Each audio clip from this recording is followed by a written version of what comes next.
Історія про кума і дикого кабана, що вкрав шашлик. Одного теплого літнього вечора кум Петро вирішив зібратися на природі, трохи відпочити собі, розслабитися, ну і, звісно, посмажити шашличок. Узяв він мангал, дрова, м'ясо, приправи та цілу пляшку домашньої, щоб шашлик краще маринувався, як годиться. Сидить кум собі на галявині, шашлик шкварчить, пахне на всю лісову округу. Аж слина тече. Налив собі кум чарочку, підняв за здоров'я родини, друзів, а там і другу за врожай. Зібрався вже третю підняти за український народ, аж раптом чує, щось тріщить. З кущів вискочив дикий кабан, як з ланцюга зірвався. Підлетів до мангалу, схопив шампур і з найкращим шашликом давай тікати. Кум тільки пляшку встиг поставити і закричати: «Куди ж ти? Свиняка така безсовісна, це ж був мій найкращий маринад». Кабан не озирається, а шашлик на шампурі, як прапор перемоги, за ним майорить.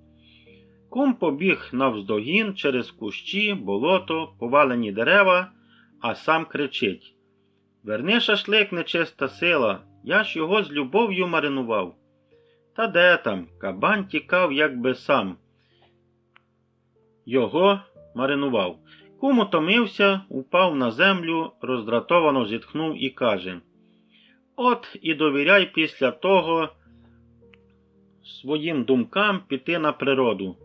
Ти ж глянь, яка свиня, не тільки шашлик украв, а ще й не поділився зі мною».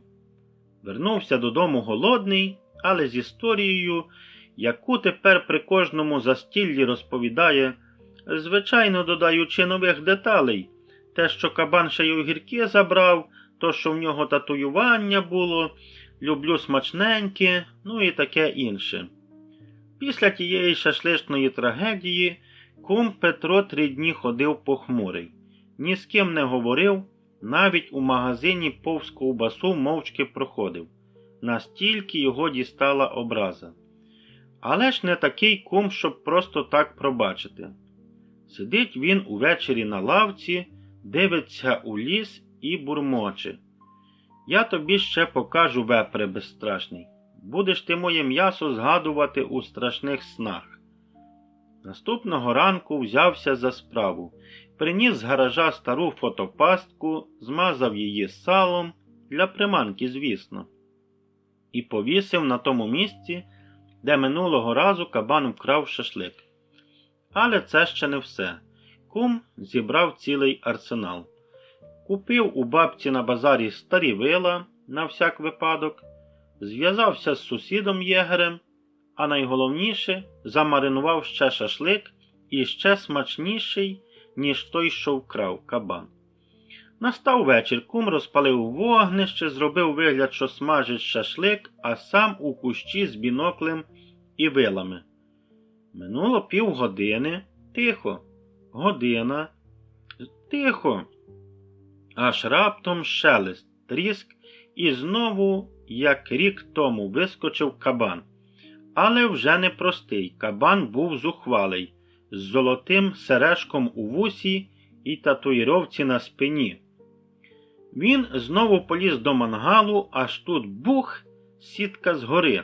Кум зловив його, як рибу в акваріумі. Кабан вирячив очі. Кум виходить з кущів, руки в боки. «Ну що, шашличний терорист, приїхали?» Але тут сталося щось несподіване. Кабан став на коліна, майже, і витяг із-під живота гарно запечену курячу ніжку, як компенсацію. Кум розгубився, потім каже: «Ну що ж, бачиш, навіть серед кабанів є совість». Відпустив він звіра, але перед цим надів йому GPS-браслет, щоб знати, де той ошивається. Так, на всяк випадок. А тепер кум не просто смажить уже шашлик. Він в лісі ресторан відкрив, кабан приходить щоп'ятниці, приносить гриби, яблука і завжди по ніжці курки.